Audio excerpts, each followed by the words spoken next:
Ignition sequence starts. 6, 5, 4, 3, 2, 1, 0. Liftoff. We have a liftoff.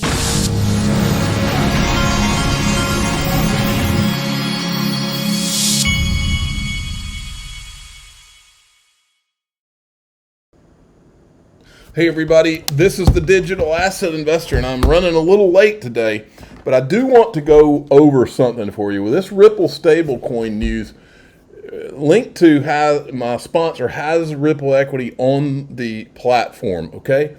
And I want you to understand some of the things that I don't know if they've been talked about or not, but one of the things about this stablecoin news is, well, first of all, it's entry into a large and expanding stablecoin market, of course. It's like a creation of a new product and a new revenue stream, most importantly for Ripple. Enhanced liquidity to make XRP ledger easier to integrate with other chains, and then increasing the market penetration for Ripple payments. And then it's a new asset that XRPL developers can direct towards building new products and addressing new use cases as well. So this is a huge thing, and I can't be happier being a Ripple private equity owner myself, in full disclosure, which I am. But they do, I just wanted to remind everybody that they do have some Ripple private equity on the platform, just so you know. Now, these guys from, I love these guys from Black Swan Capital, and this is a clip about the stablecoin I wanted you to hear. These guys are good. Look at the concept of a stablecoin. By definition, what is a stablecoin? And a stablecoin is really just a digital asset that is designed to what? Maintain a stable value by pegging it to another asset class.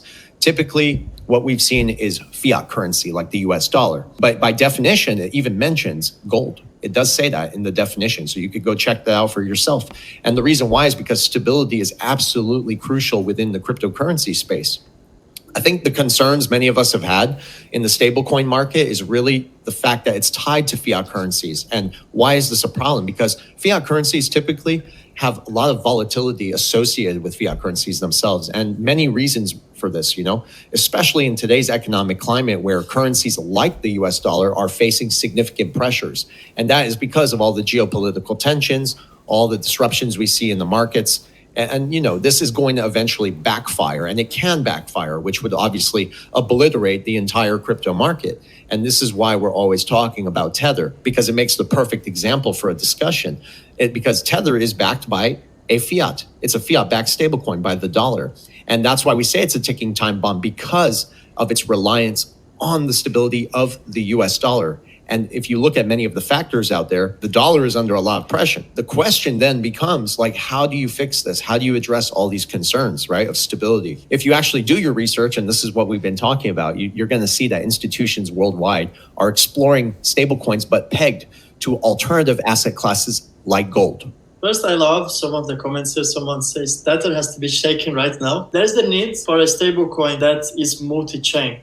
Period. What Ripple has come with is a solution, because they're also integrating it with Ethereum, that in the moment is where most of DeFi is sitting at. So we have a stablecoin that can move from one chain to the other, interchain. So basically, Ripple has come with this solution. We have been speaking here on the show for a long time that stablecoins are going to be the next hot topic in crypto. You don't need a crystal ball, you just have to put together statistics, some numbers. Especially we're talking here about Tether, which in my opinion is the atomic bomb that at some point has to actually explode. As Versan said, stablecoins are supposed to be backed by something tangible. Hence, one of the possibilities to be backed by gold. Another possibility is to be backed by dollars, for example. But in the case of Tether, not only is not backed by anything tangible. Thanks for the thumbnail. Crypto atom bomb. That's from Ido Farina, I think is his name. For precious metals, but also is not fully backed by USD. So that's for me the first indicator that Tether is set to be replaced. And I don't think it's a coincidence that Ripple is coming with a solution, is coming with a stablecoin before everything actually unfolds. And in the earliest days of Tether, whoever is in crypto since 2018, 2017, in the beginning, Tether used it to advertise itself as an alternative to XRP. I used to think that Ripple would be something as big as the Amazon Now I start to understand that Ripple is supposed to be much larger than Amazon, because Ripple is actually we're getting over becoming the target, World folks. Bank organization. Ripple is You either actually get it or you evolving don't at itself this so point. much that's now becoming ahead of the financial system. Well, real quick, also, I think it's important to address one of the comments in there. People said, what about XRP? Well, if you do your research on the XRP ledger, I don't really like to quote David Schwartz because he's had many conflicting statements in the past, said things, then kind of turns his back on them. But one thing he did say, and the devil's in the detail, is that they have the federated sidechains. And that is really the innovation that's intended for developers who are building all these products and these technologies to customize the XRP ledger to meet the criteria of the need for that use case, or to build, for instance, an experiment with new features for that. So it doesn't replace XRP. The fact that, again, I personally thought that it was going to be the digital counterpart for XRP. But again, we're learning something new every day, right? So there's a lot of clout still. I think even me personally, I'm learning more every day. So I don't have all the answers. But the federated sidechains are going to play a very important role in, again. Okay, great clip from these guys. Now check this out. XRP added back to Grayscale Digital Large Cap Fund. This is huge. Then we've got the typical FUD that we knew would come out after the announcement of this stable coin. This is from CoinDesk, who should be called Bitcoin Desk. Does Ripple stablecoin mean the death of XRP? And it's an opinion piece by this guy. I haven't even looked into him, but I don't really need to know about him. We already know that 99% of this industry are shills for Bitcoin and Ethereum. Brad Garlinghouse did respond. To put it mildly, it's embarrassing for CoinDesk. It's embarrassing for the industry, but as this guy that wrote it points out, no, this is the guy that wrote this Arthur guy, he wrote a response to it, points out, these are the kinds of people, a deputy editor holding the whole industry back. Childish antics masquerading under what should be a credible brand that leads coverage of the crypto industry. In other words, bought and paid for. And then this Arthur guy has a whole thread on this that you can go check out. He's at KIRJAKULOV. Now, and if you hear a sink in the background, that's because my wife is at the sink. It's okay. You can keep doing it. My audience is used to blowers. They're used to, no, not that. Okay, my 11-year-old's in here too, and he's a problem sometimes. He's the one making farting sounds with his hand, and he thinks that's hilarious. Okay, so what I wanted to show you next is yesterday they did, and I want to give all the credit in the world to XRP Mikkel. If you don't follow this guy, I do follow him, and I don't understand my X the X keeps on. I don't know if it's unfollowing me from these people, or if it's just showing this way when I actually do follow him. But anyway, he goes by Mikkel, at XRP Mikkel, and this guy is a really sharp dude.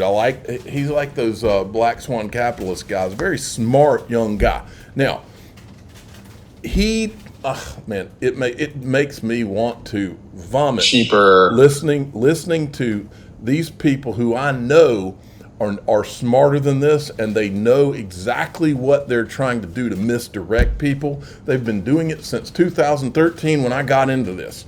Now, and I want to just let you see everybody that you're seeing in here. This is the thing run by Mario Nofal. I think he's a little more neutral, but you have to understand the same people who intentionally ignored ETHgate as we uncovered it are the people I'm about to show you. It's the same people who intentionally in 2018 went out and bragged about how they were shorting, or helped interview people who were bragging about it, shorting XRP.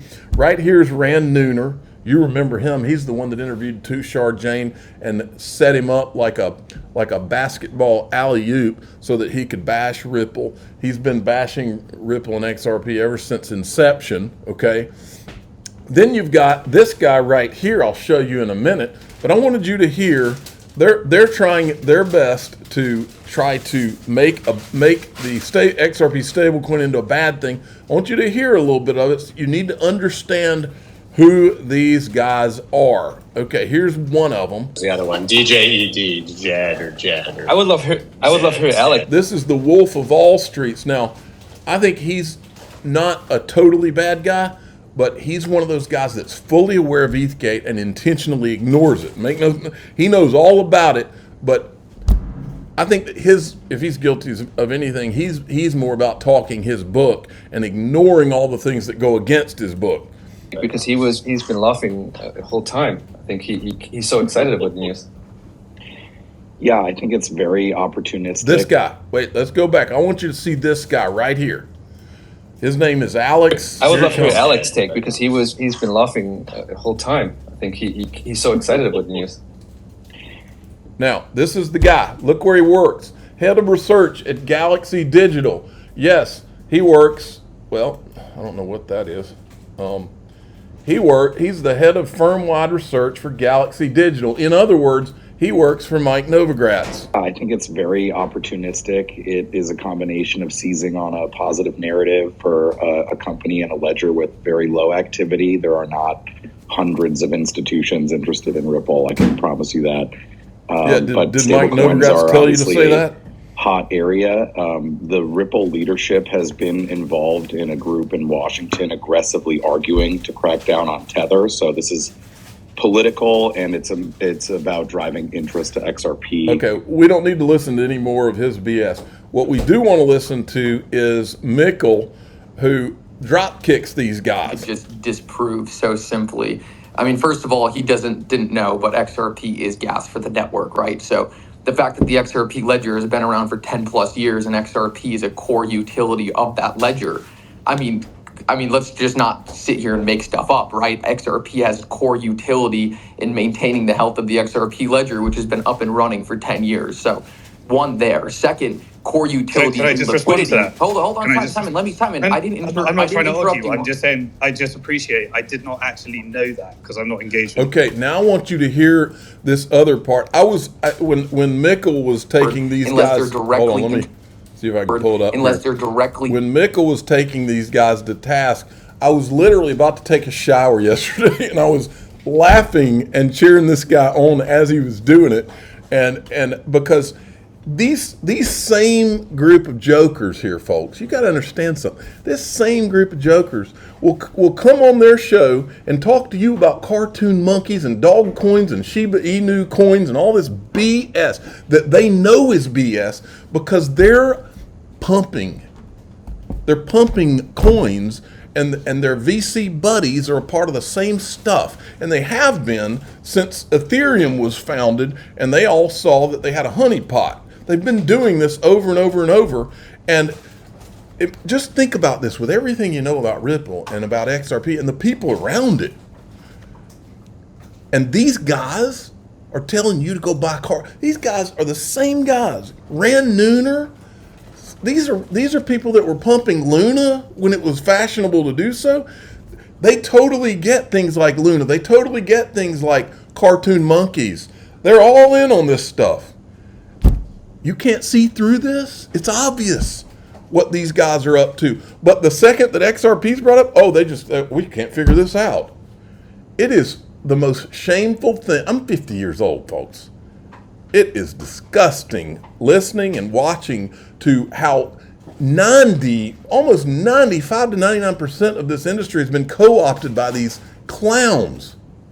Unless they're directly interacting with XRP as liquidity in their products. This product has grown 100% year over year since its inception and is now doing billions of dollars in volume every single year via XRP as liquidity token. So to sit here and say, right, that it's not being used, right, XRP has no utility, I mean, it's just very obvious looking at some simple stats that core argument is completely incorrect, right? So it's just important that we establish the basis here. A lot of times we come on these cryptocurrency shows, right? And the main discussion is meme coins and these projects that are going to go to zero and have absolutely zero. And they know they're going to go to zero. That's the thing that makes me sick. But this is the part where when he said that about meme coins, he's basically throwing it right in their face. You're the same guys that are promoting all this garbage that you know is eventually going to go to zero. And you're trying to distract them away from the one thing that has real sharp people around it and has since inception. You're trying to distract them away from that so that you can continue on all these pump and dump crap fests.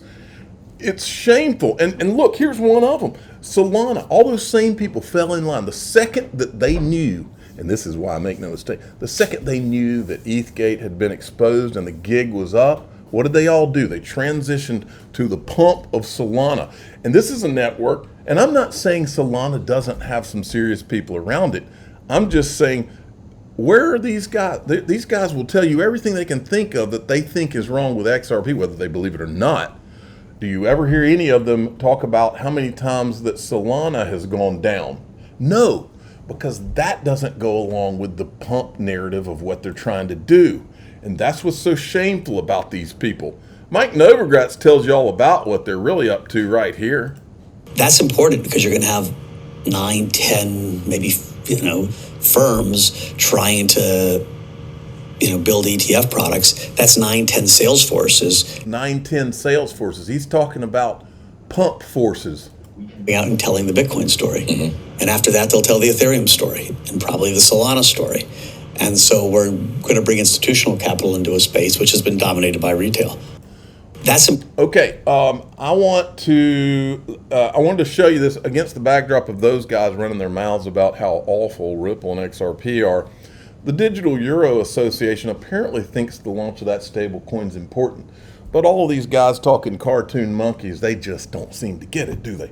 Now, in DAIXRP.com, we're going to go into my All the World's a Stage file. I'm going to show you something, and it's not me saying, it's somebody else saying. I'm just going to show you what it is. I'm the digital asset investor. I'm not an investment advisor. This is for entertainment purposes only. Please subscribe, hit the like button, and tell your friends and family. If you want to see what I've been hearing whispers about for all these years, and you want to see kind of that thought pattern, you can come on into DAIXRP.com. Here we go.